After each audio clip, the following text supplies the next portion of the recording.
Try nyo, silip kayo sa labas. Try nyo, kayo mag-try sumilip.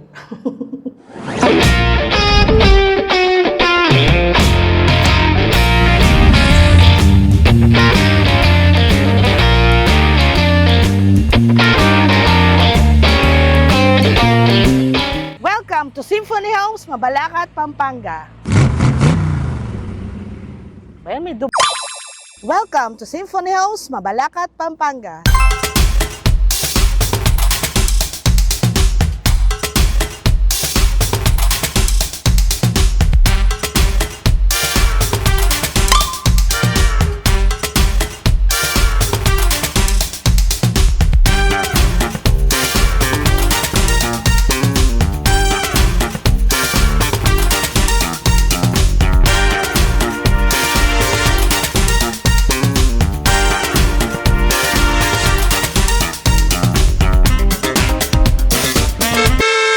So, pag galing ka ng Manila, 1 to 2 hours, nandito ka na sa Mabalacat, Pampanga.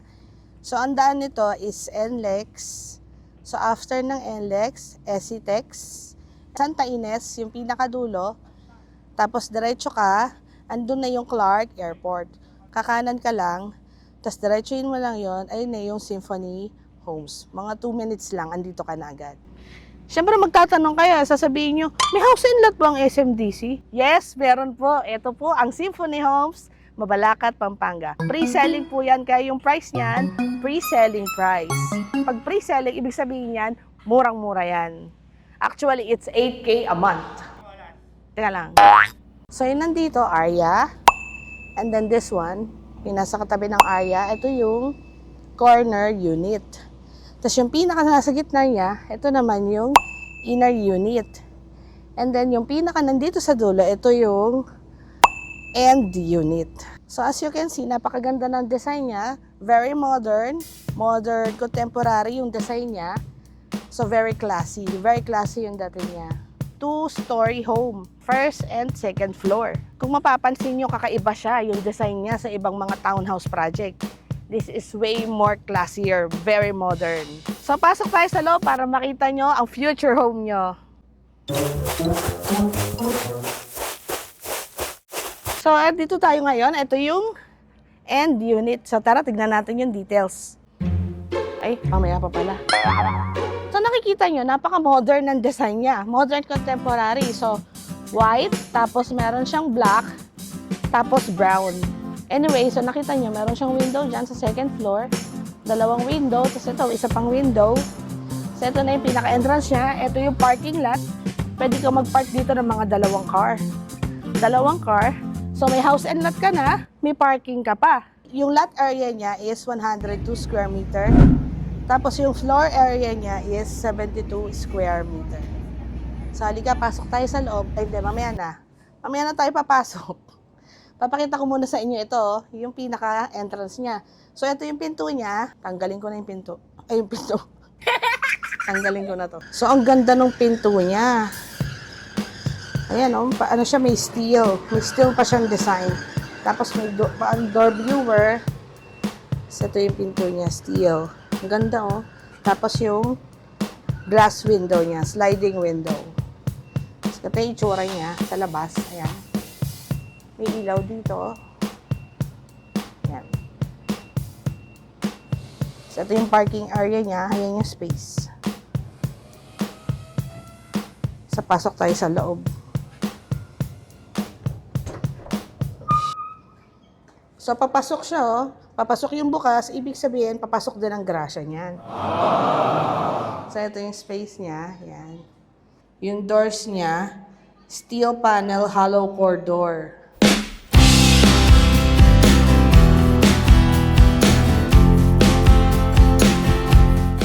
Wala siyang tiles. Meron kayong chance, kung ano yung gusto yung design, pwede nyo mailagay dito. Actually, for me, ang gusto ko dito, polish cement, sa polish cement finish lang eh. Kasi mas maganda, kasi maglalagay pa kayo ng mga gamit dito. Hindi siya ma-clutter masyado pag lalo kasi mga glossy na tiles, parang masyadong ma-clutter yung design eh. So maganda yung mga matte finish or natural polish lang, yung ganyan.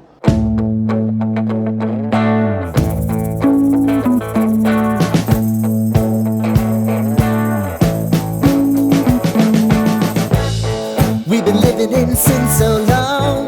All the feels are gone. Fella stopped me on the street last night. Said everything's alright. So, punta tayo sa second floor. So, pagpasok mo, you will greet by the toilet and bathroom. Ito yung second toilet and bathroom. Meron tayo sa baba. Ayan. So, ito yung pangalawang toilet and bath sa taas. Meron sa baba, meron din sa baba. So, dalawa siya. So, ito na yung space niya. Ang laki ng space, oh. Just be creative kung anong gusto nyo gawin dito. Ito yung gawin nyo siyang parang working space nyo.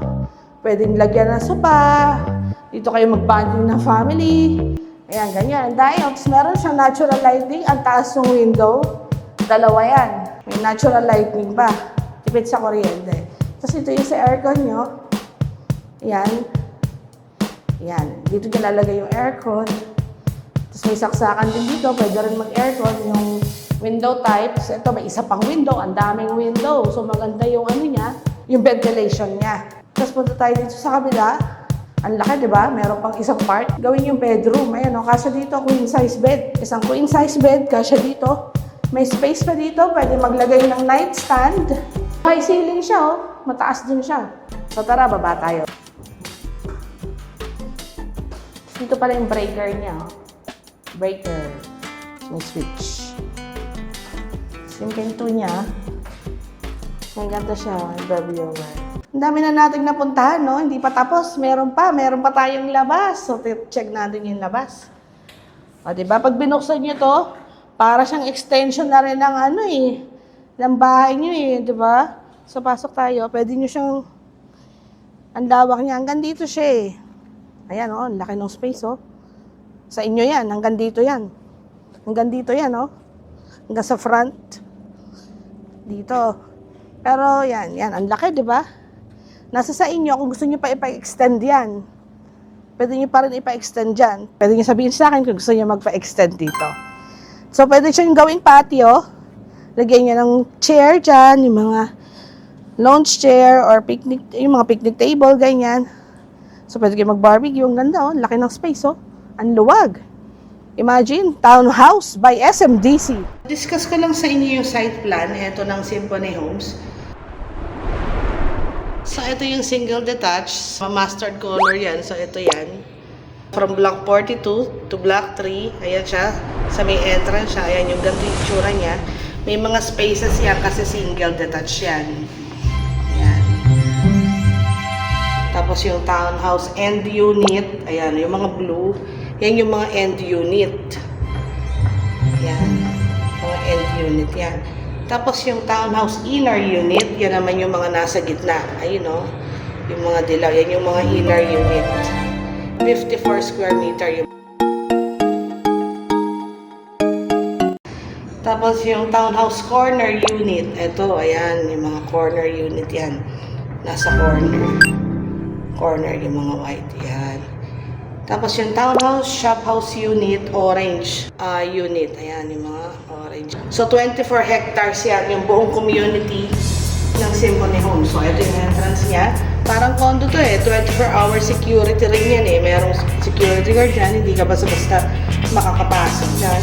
Tapos, ayan siya. Tapos, ayan, ito na yung pinaka-amenity. Ayan yung swimming pool. Ayan, yung swimming pool. Ayan, tapos yung farm, ito yung boss park.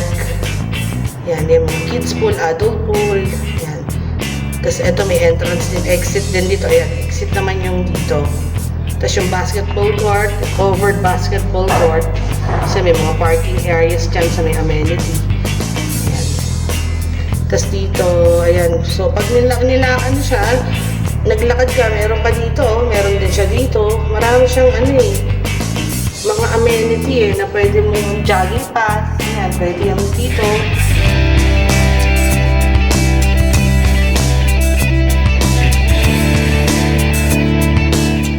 So, pag diretso mo ng NLEX, ayan sa dulo, Santa Ines, ito na yung Symphony Homes.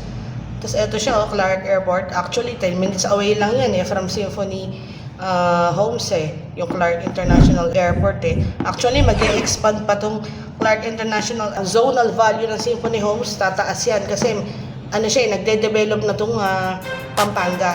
Yung rental rate dyan, tataas pa in the future.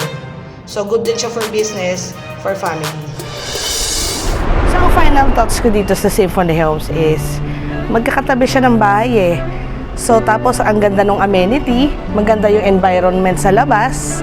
Masaya siya eh, tapos meron siyang, may amenity pool, may parang farm, may boss park. So, yung mga pets nyo, pwede kayo magsabay-sabay na dalhin doon. Tapos doon kayo magbabanding sa park. Masaya yung community na to. So, parang ano siya talaga, positive vibes. From the name itself, yung Symphony, parang music, parang ganyan, masaya siya. Ang kagandahan pa dito, this is SMDC. SMDC, trusted na company. Almost 20 years na siya, or more than 20 years na siya. So, tapos meron silang ngayong house and lot. Napaka-classy. Tapos, ano siya talaga, solid yung dating niya. Iba yung dating niya talaga pag SMDC yung gumawa. More questions, ask me on my YouTube, on my Facebook, and you can also call me on my Viber and WhatsApp. My number is 0910-039-8580. So, thank you for watching. This is Bless De Los Santos, IMP International Sales ng SMTC.